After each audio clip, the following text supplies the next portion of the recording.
Hey guys, what's up? So in this quick video I'm going to show you how you can get the sunburn filter on TikTok. So I'm in TikTok camera. To get this effect, go here. This is the effects gallery.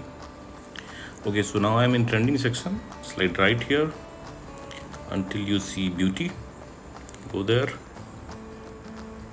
Okay, now slide up. Okay, and remember this image. This is the filter. Tap on it.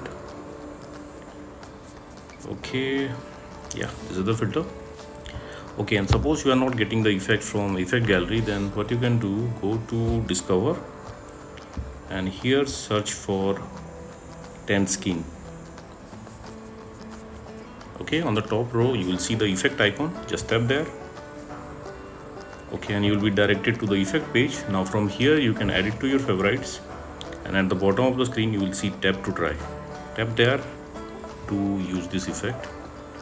Okay, tap on the screen.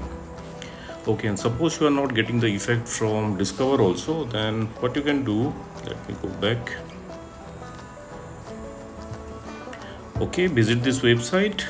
Link to this website I'll give you in the description box below.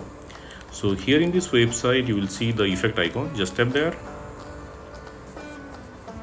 Okay, now here tap on the record button at the bottom of the screen. Okay, again you will be directed to the effect page. Now tap on tap to try at the bottom of the screen. Okay, and likewise also you can get this effect. So that's it guys. Thanks for watching the video. See you in the next video.